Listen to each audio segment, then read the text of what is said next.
আপনাদের কাছে আমাদের আবেদন, চলুন আরো একবার নিজেদের অধিকার ছিনিয়ে নেবার জন্য আরো বেশি মানুষের মনে উৎসাহ সঞ্চারের জন্য কাজ করি এবং 14 তারিখ ফিরে একবার যে অধিকার লড়াইয়ের দ্বারা অর্জন করেছিলাম, যে রাস্তাটা আমার, রাজ্যটা আমাদের, পরিবেশটা আমাদের, সমাজটা আমাদের, পরিবারটা আমাদের, মানুষগুলোও আমাদের, সেখানে মানুষ হিসাবে আমাদের বেঁচে থাকার অধিকার আছে। 14 তারিখের রাতটা আবার নাগরিকদের অধিকারে হোক, দখলে থাকুক, মেয়েদের দখলে থাকুক। আমরা যে যেখানে আছি গোটা রাজ্যের 23টা জেলাতে, সমস্ত ব্লকে, 80,000 বুথে, আমরা আমাদের নিজেদের বুথে, নিজেদের পাড়ায়, নিজেদের সমস্ত পরিবার পরিজন, সমাজ, পাড়া প্রতিবেশী সবাইকে নিয়ে ফিরে প্রতিবাদে, অত্যাচারের বিরুদ্ধে, অন্যায়ের বিরুদ্ধে আসুন সবাই মিলে একসাথে আবার রাত দখল করে অর্জিত অধিকারকে রক্ষা করার জন্য যা আমাদের দায়িত্ব সেই দায়িত্ব পালন। নমস্কার, সুজিত চট্টোপাধ্যায়। 14ই আগস্ট আবার রাত দখলের ডাক। আরজি করের অভয়াকাণ্ডের 1 বছর পূর্তি হলো। 14ই আগস্ট রাত্রে হয়েছিল রাত দখল।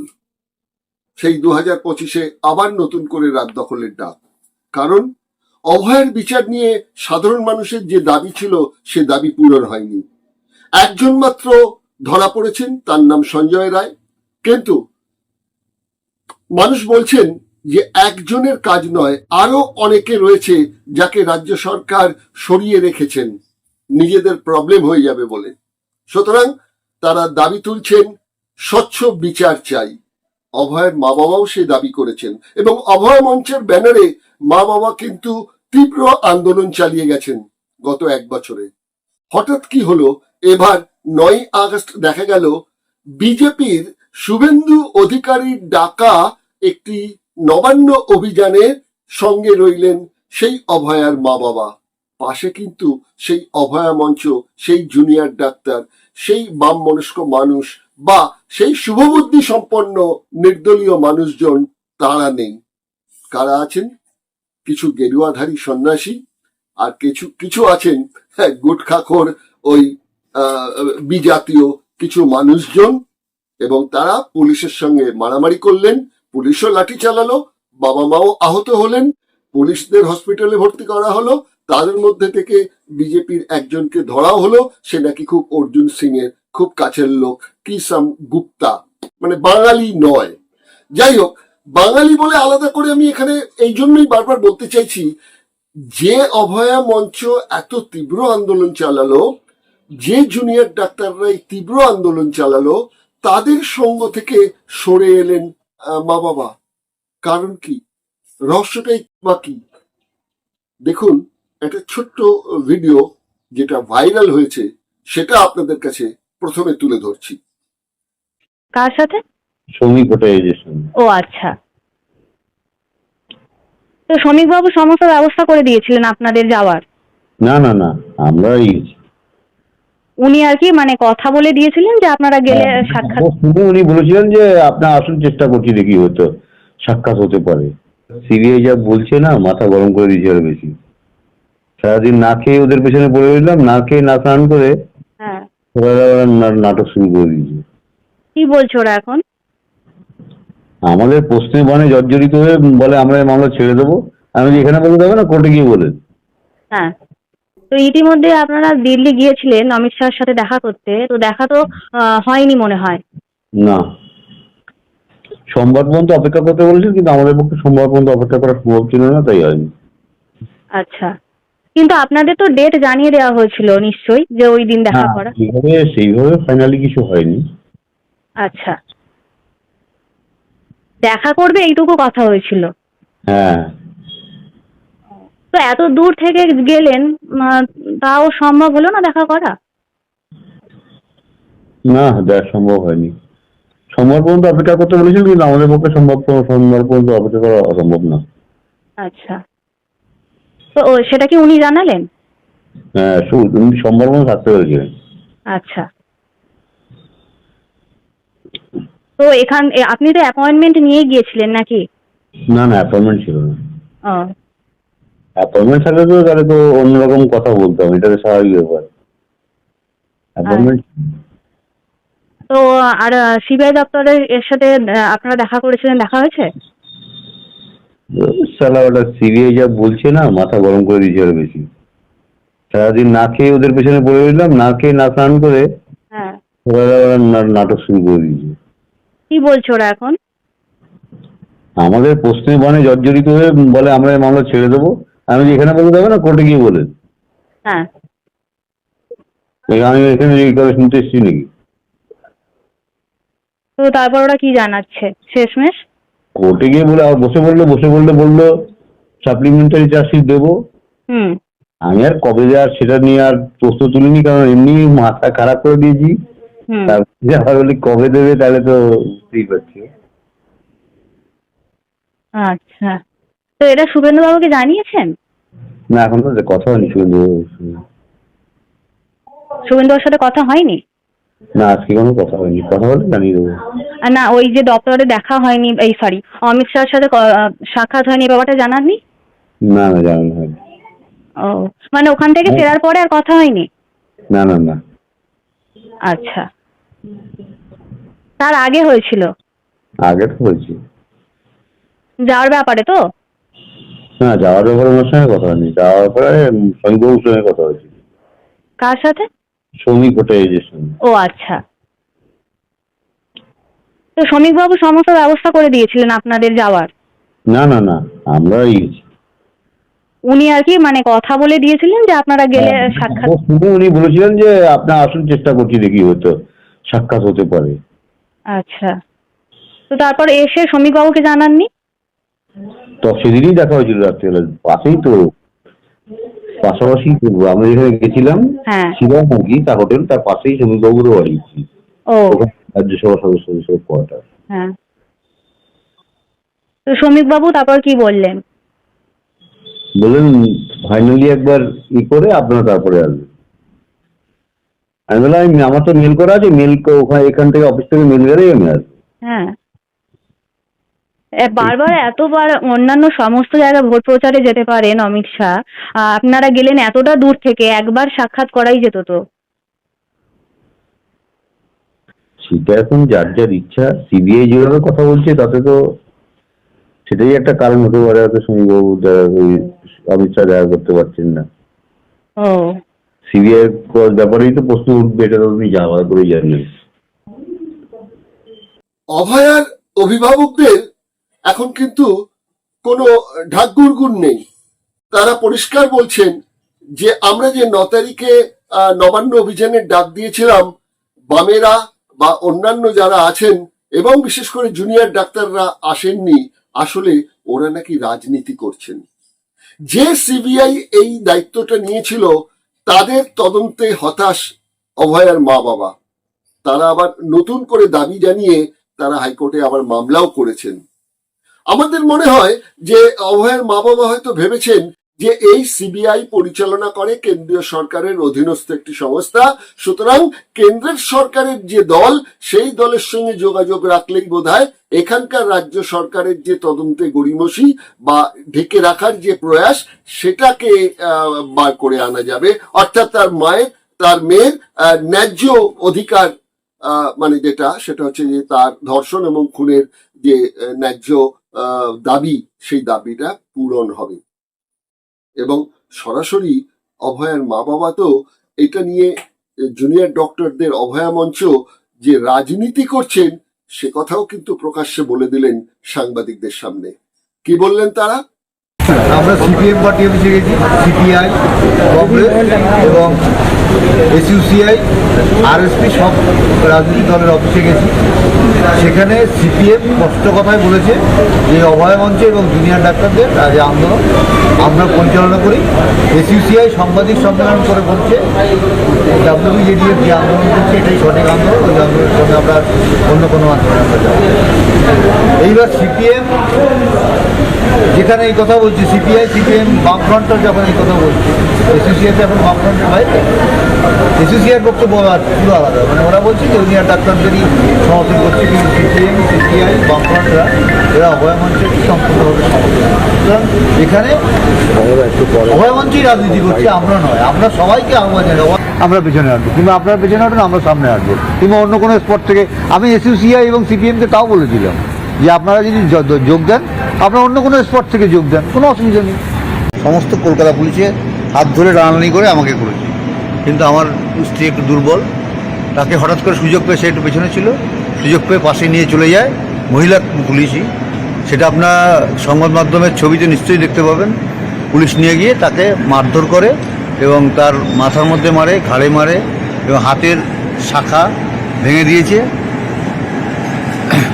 তারপরেও শুনতে পাচ্ছি কলকাতা তৃণমূল রাজনীতি দল থেকে বলছে যে এই ঘটনা নাকি তার কলকাতা পুলিশ ঘটায়নি, একজন বিজেপির নেতৃস্থানীয় একজনকে তার উপরে দোষ চাপানোর চেষ্টা করছে। সম্পূর্ণ মিথ্যাচার করা একটা দলকে আমি কিছু মন্তব্য করতে ঘৃণা বোধ করি। অভয়ের মা বাবা 9 আগস্ট কাদের নিয়ে নবান্ন অভিযান করলেন? সেই ফ্যাশন শিল্পীকে নিয়ে, এবং ওই কৌস্তব বাগচি এক বারেন্দ্র ব্রাহ্মণ সন্তানকে নিয়ে, যিনি দুদিন আগে পর্যন্ত কংগ্রেসের প্রবল গান্ধীবাদী ছিলেন, তিনি 180 ডিগ্রি ঘুরে গান্ধীবাদী থেকে হয়ে গেলেন সাভারকার পন্থী। তাদের নিয়ে এই কৌস্তব বাগচি দুদিন আগে কি বলেছেন আর দুদিন পরে কি বলছেন, সেটাও একবার শুনুন। এই উগ্র জাতীয়তাবাদ আর হিন্দু মুসলমান এগুলো কোনোটাই মানুষের পেট ভরতে সাহায্য করবে না। এই কেন্দ্রীয় সরকারকে বোঝাতে হবে যে আমাদের এই রাম রহিম হিন্দু মুসলমান ইন্ডিয়া পাকিস্তান এই দিয়ে আমাদের পেট ভরবে না। বিজেপিতে জয়েন করছেন, সেটা কি সত্যি? আমি এখনো অব্দি নিজে এরকম কথা নিজের চিন্তা ভাবনাও করিনি, ভাবনা চিন্তায় নেই আমার যে আমি কি করব না করব সেটা সময়ে দেখতে পারবেন। আমি যেটাই করব খুব শীঘ্রই করব, একটু অপেক্ষা করুন, সব জানতে পারবেন। সামনে 26-এর বিধানসভা নির্বাচন।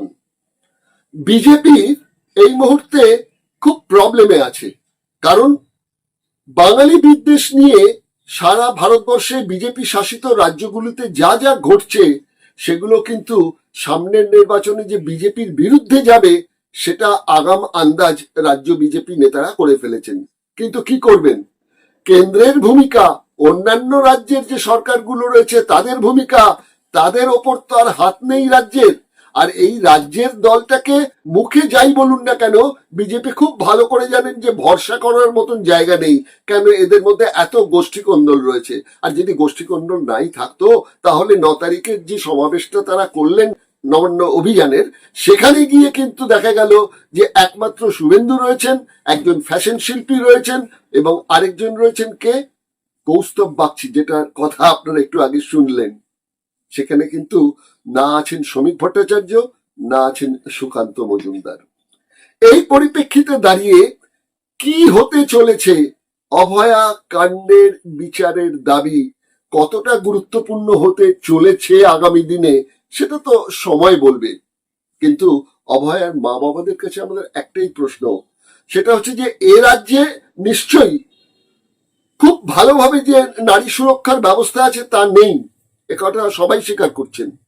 কিন্তু যাদের ওপর নির্ভর করলেন এই অভয়ার মা বাবা, তাদের শাসিত যে রাজ্যগুলো, সে রাজ্যগুলোর কি অবস্থা, সেটা কি একবার খোঁজ খবর করে দেখেছেন? চলুন 3-4টে সূত্রের মধ্যে দিয়ে দেখিয়ে দিতে চাইছি যে এই মুহূর্তে বিজেপি শাসিত অন্য রাজ্যগুলিতে নারীদের অবস্থা কেমন।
নবান্ন অভিযানের কথা বলছিলাম। নবান্ন অভিযানে আপনারা জানেন যে সেই ফ্যাশন শিল্পী এবং শুভেন্দু অধিকারী এবং মণ্ডিত মস্তক কৌস্তব বাগচি ছিলেন না মিঠুন চক্রবর্তী। মিঠুন চক্রবর্তী কিন্তু কদিন আগেই বলেছেন যে তিনি এখন 26-এর নির্বাচন পর্যন্ত কলকাতাতে এখানকার রাজ্য সরকারের বিরুদ্ধে যা যা আন্দোলন হবেন সব আন্দোলনে থাকবেন, কিন্তু তাকে নাকি ডাকা হয়নি। একথা নিজেই স্বীকার করেছেন মিঠুন চক্রবর্তী। তিনি বলেছেন এটি একটি গুরুত্বপূর্ণ ইস্যু, কিন্তু আমাকে ডাকা হয়নি, আমাকে ডাকলে আমি নিশ্চয়ই যেতাম। সত্যি কথাই তো, তিনি একটা এত বড় সুপারস্টার, এই আন্দোলনে যেতে গেলে তো তাকে একটু নেমন্তন্ন করে সম্মান দিয়ে আসতে হবে। তিনি নয় এখন বয়স হয়ে গেছে, অভিনয় সেরকম সুযোগ পান না, তাই বলে কি তার সম্মান নেই? আন্দোলনে তো একটু নেমন্তন্ন করে তাকে ডাকা উচিত ছিল। আর কার কথা বলবো আপনাদের? সেই শ্রমিক ভট্টাচার্য। কোন শ্রমিক ভট্টাচার্য? যিনি এই অভয়ার মা বাবার সঙ্গে যোগসূত্র রচনা করে দিল্লিতে গেলে অমিত শাহের সঙ্গে দেখা করিয়ে দেওয়া যাবে এরকম একটা কথা বলে নিয়ে গিয়েছিলেন, কিন্তু আদতেও সময় করে অমিত শাহের জন্য একটু সময় বার করে দিতে পারেননি এই অভয়ার মা বাবার জন্য। সেই শ্রমিক ভট্টাচার্যের কথা বলবো। ভাইরাল হয়েছিল তার নারী সম্পর্কে তার যে দুর্বলতা, সেই সম্পর্ক নিয়ে একটা ভাইরাল হয়েছিল, করেছেন অনন্যা চক্রবর্তী। আমরা অবশ্য সেই ভাইরাল হওয়া ভিডিওটার কোনো সত্যতা বিচার করে দেখিনি। ভাইরাল হয়েছে, আমার কাছেও এসছে, আপনাদের কাছে তাই জন্য আরেকবার পেশ করলাম। অনেকেই হয়তো দেখেছেন, তবু আরেকবার একটু দেখে নিন যে অভয়ার বিচার চেয়ে কোন নায়ককে নিয়ে অভয়ার মা বাবা দিল্লি যাচ্ছেন সুরাহা চাইতে।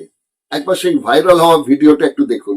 সব থেকে ইম্পর্টেন্ট হলো অভয়া, মানে কেউ তার প্রতি কোনো কথাই বলছে না যে একটা মেয়ে চলে গেল তার জীবন থেকে, মা বাবার জীবন থেকে, তার সম্বন্ধে কেউ কোনো কথা বলছে না। কে কাকে কি হলো, কে কোথায় মিছিল গেল, মোস্ট ইম্পর্টেন্ট থিং ইজ অভয়া। ভাই আমার যদি কেউ বলতো আমি নিশ্চয়ই যেতাম। আমার তো মেইন হলো শ্রমিক ভট্টাচার্যের মতন একটা মহিলা রোগে আক্রান্ত লোককে যেন এখানে 5 বছরের জন্য না আনা হয়, বিকজ আমি নিজে ওকে নিয়ে ভুগেছি। আমি চাই না আর একটা অনন্যা চক্রবর্তী দেখতে রাজারহাট গোপালপুরে। আমি সেই ভুক্তভোগী, সেই যন্ত্রণা, সেই সবকিছু নিয়ে রাজারহাট গোপালপুরে এসে বসেছি এই কারণেই যে এখানকার মা বোনেদের অন্তত আমি যদি এতটুকু বোঝাতে পারি যে আমি সেই ভুক্তভোগী অনন্যা চক্রবর্তী, আপনারা যদি ওকে 5 বছরের জন্য এই লোকটাকে আনেন, আপনাদের মা বোনদের নিয়ে টানাটানি করবে, কারণ ওটা ওর রোগ, মাথায় রোগ।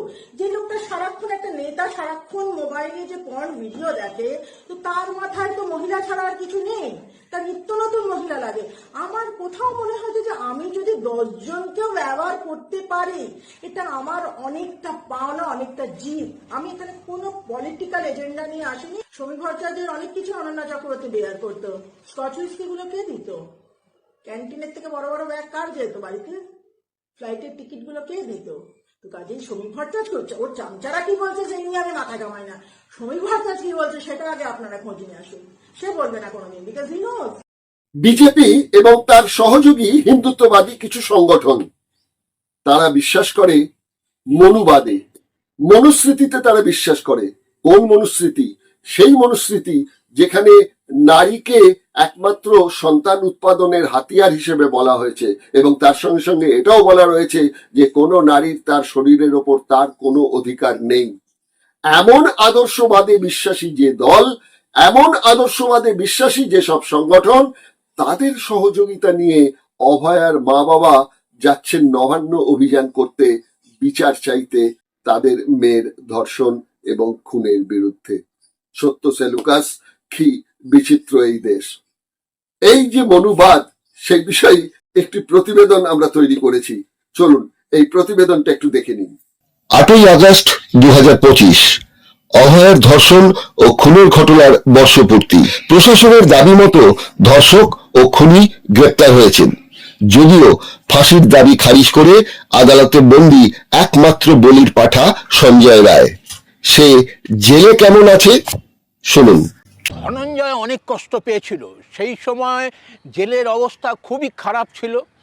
হিউম্যান রাইটস বলে কিছু ছিল না, তার শরীরে কোনো বস্ত্র ছিল না। আমি যখন পরিদর্শন করি জেল, তখন ওদের বলেছিলাম স্টাফদের যে একটা ছোট্টখাট্ট একটা বস্ত্র দিতে হবে, কারণ এটা কোনো বস্ত্র না থাকা মানে সে একটা পশুর মতন হয়ে যায়। তো ও যখন ঘোরাফেরা করছিল সেরকমই লাগছিল। তো আমি তাদেরকে বলেছিলাম যে একটা বস্ত্র দিতে হবে, ছোট্ট একটা বস্ত্র দিতে হবে, যাতে তার লজ্জাটা নিবারণ হয়। কিন্তু এখানে সঞ্জয় রায় তো খুব আরামসে আছে, তার ঘরে এসি আছে, টিভি আছে, খাবার দাবার খুব রাজসিক স্টাইলে খাওয়া দাওয়া করছে। তো এটা হয়তো সরকার ওকে খুশি করতে চাইছে, যাতে বেফাঁস কথাবার্তা যাতে না বলে। নবান্ন অভিযানে একদল গেরুয়াধারীকেও দেখা গেল বিপ্লবীর ভূমিকায়, যারা সনাতনী হিন্দু ধর্ম প্রচার করে গর্বিত হন। যারা হিন্দু রাষ্ট্র প্রতিষ্ঠা করতে চান, সেই হিন্দু সংস্কৃতিতে নারী সম্পর্কে কি ধারণা সেটা অনেকের কাছেই পরিষ্কার নয়। যে বিজেপি জয় শ্রীরামের ধ্বনি দেয়, বিজেপির যেসব হিন্দুত্ববাদী সংগঠন রামচন্দ্রকে নরোত্তম ও পুরুষোত্তম আখ্যা দেন, সেই সব সংগঠনে অনেক মহিলারাও আছেন। তারা যদি বাল্মীকি রামায়ণের অযোধ্যা কাণ্ডের 100তম অধ্যায় দেখেন, দেখবেন বাল্মীকি লিখেছেন রাম এই বলে স্ত্রীদের অপমান করতেন। লক্ষ্য করবেন, বাল্মীকি লিখছেন স্ত্রীদের, অর্থাৎ সীতা ছাড়া আরো স্ত্রী ছিলেন রামচন্দ্রের, যে নারীদের কখনো বিশ্বাস করা উচিত নয় এবং নিজেদের গোপন কথাও স্ত্রীদের বলা উচিত নয়। মহাভারতের বনপর্বে অর্নিক 275/10-13 সূক্তে উল্লেখ আছে। রামাপাখ্যানে রামচন্দ্র বলছেন সীতাকে, যাও বৈদেহী, তুমি মুক্ত, যা করণীয় ছিল তা আমি করেছি। আমাকে স্বামী পেয়ে তুমি রাক্ষসের বাড়িতে বুড়ো হয়ে যাবে, এটা হয় না, তাই রাক্ষসরাজ রাবণকে হত্যা করেছি। তুমি সচ্চরিত্রই হও আর অসচ্চরিত্রই হও, মৈথিলী তোমাকে আমি ভোগ করতে পারিনে, তুমি যেন কুকুরে চাটা ঘি। মহাভারতকেও হিন্দুত্ববাদীরা ধর্মগ্রন্থ বলে থাকেন। সেখানে ভার্গব মুনির মহাভারতে উল্লেখিত আছে, ভীষ্ম পর্বে যুধিষ্ঠিরকে ভীষ্ম বলছেন, নারীর চেয়ে পাপিষ্ঠ আর কেউ নেই, পূর্বজন্মের পাপেই নারী জন্ম হয়। মৈত্রেয়িনী সংহিতা, সেখানে উল্লেখ আছে নারীর নিজের শরীরের ওপর কোনো অধিকার নেই। সুকুমারী ভট্টাচার্য তার প্রাচীন ভারতের নারী ও সমাজ গ্রন্থের পৃষ্ঠা নম্বর 14তে উল্লেখ করেছেন সনাতনী হিন্দু শাস্ত্রের তৈত্তরীয় সংহিতার কথা। সেখানেও বলা হয়েছে নারী কেবল যৌন সম্ভোগের বস্তু। এবার উল্লেখ করব হিন্দুত্ববাদী সংগঠনের মহিলা কর্মী ও সন্ন্যাসীদের স্কন্দ পুরাণ 5/3/121 9 নম্বর সূক্ত। যারা ব্রহ্মচর্য পালন করেন বা যোগিনী, তাদেরও উত্তম পুরুষ দেখলে অঙ্গ আর্দ্র হয়। শিবপুরাণ 5/24 16 থেকে 36 সূক্তে বলা হয়েছে নারীর চেয়ে পাপী কেউ নয়। এই হিন্দুত্ববাদীদের নেতা শুভেন্দু অধিকারীর সঙ্গে নবান্ন অভিযানে গেলেন অভয়ার অভিভাবকেরা। এই বিজেপি দলেরই মূল চালিকা শক্তি আরএসএস এর প্রাক্তন প্রয়াত দ্বিতীয় সংঘচালক 1930 সালে গুজরাট ইউনিভার্সিটির ছাত্রছাত্রীদের এক সমাবেশে বলেছিলেন, যে কোনো শ্রেণীর বিবাহিত মহিলার প্রথম সন্তান অবশ্যই নাম্বদিরি ব্রাহ্মণ দ্বারা জন্মগ্রহণ করানো উচিত, তারপর স্বামীর সন্তানের জন্ম দেওয়া যেতে পারে। অভয়ার অভিভাবকরা একদিকে সিবিআই এর কাজে অভিযোগ রাজ্যের শাসক দলের কাছে ঘুষ খেয়ে তদন্তের গতি অস্বচ্ছ করে দিয়েছে এবং সেই টাকা নাকি পৌঁছে দিয়েছে সিবিআই দপ্তরে তৃণমূল কংগ্রেসের মুখপাত্র কুণাল ঘোষ। ইতিমধ্যেই এই মন্তব্যের প্রেক্ষিতে ব্যক্তিগত আইনজীবী পুরপিতা অয়ন চক্রবর্তীকে দিয়ে কুণাল মামলাও করেছেন এই অভয়ার অভিভাবকদের বিরুদ্ধে। আরো আশ্চর্যের ব্যাপার, অভয়ার পরিবার হাইকোর্টে সিবিআইকে দিয়ে নতুন করে আবার তদন্তের দাবিতে মামলা করেছেন। সিবিআই এর প্রতি অনাস্থা জানাতে অভয়ার অভিভাবকরা দিল্লি গিয়েছিলেন, অমিত শাহ দেখা করার সময় দেননি। এদিকে সেই দলেরই নেতা শুভেন্দু অধিকারী কুমিরের অশ্রু বিসর্জন দিচ্ছেন। যদিও নবান্ন অভিযানে প্রথম সারির নেতা বলতে শুভেন্দুই ছিলেন একা। না দেখা গেছে সুকান্ত মজুমদারকে, না দেখা গেছে শ্রমিক ভট্টাচার্যকে। এই বিজেপির প্রধান অভিভাবকদের অন্যতম সাভারকর মনুস্মৃতি সমাগারে প্রভাত দিল্লি থেকে প্রকাশিত গ্রন্থের 4th খণ্ডের 415 নম্বর পৃষ্ঠায় লিখেছেন, মনুস্মৃতি হলো সেই ধর্মগ্রন্থ যা আমাদের হিন্দু জাতির জন্য বেদের পরেই সবচেয়ে পূজনীয় এবং প্রাচীনকাল থেকে আমাদের সংস্কৃতি, প্রথা, চিন্তাভাবনা এবং অনুশীলনের ভিত্তি করে গড়ে উঠেছে। এই গ্রন্থটি শতাব্দীর পর শতাব্দী ধরে আমাদের জাতির আধ্যাত্মিক ও ঐশ্বরিক অগ্রযাত্রাকে সংহিতা করে আসছে। এটি মৌলিক গ্রন্থ, এটি মনুস্মৃতি। মনুস্মৃতিতে নারী সম্পর্কে কি নিন্দা আছে? মনুস্মৃতিতে পরিষ্কার উল্লেখ আছে, স্ত্রীলোকের স্বামী ভিন্ন কোনো পৃথক যজ্ঞ নেই, স্বামীর অনুমতি ছাড়া কোনো ব্রত এবং উপবাসও নেই, কেবলমাত্র স্বামীর সেবা করেই স্ত্রীলোক স্বর্গে যেতে পারেন। অধ্যায় নাম্বার 2, শ্লোক নাম্বার 67। মনুস্মৃতিতে নারী ঘৃণার অনেকই সূক্ত ব্রাহ্মণ্যবাদীরা পরে প্রক্ষিপ্ত করেছেন আরো বেশি করে। সেই ব্রাহ্মণ্যবাদী হিন্দু রাষ্ট্র গঠনের যারা উদ্যোগী, তাদের নিয়েই মেয়ের বিচার চাইতে অভয়ার অভিভাবকরা নবান্ন অভিযান করলেন। আসলে যেটা হলো, অরাজনৈতিক প্রেক্ষাপটে জুনিয়র চিকিৎসক ও শুভবুদ্ধি সম্পন্ন মানুষের অভয়া মঞ্চের যে আন্দোলন, তাকে দুর্বল করে দেওয়া। বিজেপির পরামর্শে কি কারণে অভয়ার অভিভাবকরা দিশা পাল্টালেন সেটা এখনো বোধগম্য নয়। তবে বাজারে জোর চর্চা, আগামী 26-এর নির্বাচনে মুখ্যমন্ত্রী মমতা বন্দ্যোপাধ্যায়ের ভবানীপুর কেন্দ্রে মুখ্যমন্ত্রীর বিরুদ্ধে অভয়ার মা প্রার্থী হতে চলেছেন। বাকিটা উত্তর দেবে ভবিষ্যৎ। আবার রাত দখলের ডাক দিয়েছেন বামপন্থীরা, দিয়েছেন সাধারণ শুভবুদ্ধি সম্পন্ন মানুষেরা। এই 1 বছর পূর্তিতে তারা চাইছেন সেই অস্বচ্ছ যে বিচার, যেখানে একজন মাত্রকে ধরা হয়েছে, বাকিদের ধরা হয়নি, সেই ব্যাপারে তারা কিন্তু সিবিআই তদন্তের স্বচ্ছতা দাবি করছেন এবং বলছেন উই ওয়ান্ট জাস্টিস। তারা জাস্টিস চাইতে আবার পথে নামছেন। সামনে 26-এর নির্বাচন, রাজ্যের সরকার এবং কেন্দ্রের সরকার, এই দুজনের মধ্যে কি কিছু সমঝোতা হয়েছে, যার জন্য এই অভয়া কাণ্ডের বিষয়টি একটু পেছনে থেকে যাবে? অমিত শাহ, মোদিজি কলকাতায় বারবার এসছেন, কিন্তু অভয়ার মা বাবার সঙ্গে তারা দেখা করেননি। এরা দিল্লি গেছেন, সেখানেও দেখা করার জন্য 5টা মিনিটও তাদের সময় দেননি। এটা কিসের ইঙ্গিত করছে? সবই কিন্তু আমাদের ধারণা এবং সন্দেহ, সত্যিটা কিছু আমরা জানি না। আগামী ভবিষ্যৎই বলে দেবে যে এর পেছনের কি রহস্য লুকিয়ে আছে। তবে হ্যাঁ, আপনাদের কথা বলছি, হিন্দিতে একটা কাহাওয়াত আছে জানেন, সেটা হচ্ছে সমঝদারো কে লিয়ে ইশারাই কাফি হ্যায়। আমি এটা একটু অন্য একটু পাল্টেছি, সেটা হচ্ছে সমঝদারো কে লিয়ে ইশারা কা ভি জরুরত নেই। যাই হোক, এই অনুষ্ঠানটি আপনাদের কেমন লাগলো আপনারা মন্তব্য করবেন, ভালো লাগলে লাইক দেবেন এবং অবশ্যই সাবস্ক্রাইব করবেন। কারণ দিগদর্শন 10-এর পাশে, দেশের সাথে। নমস্কার।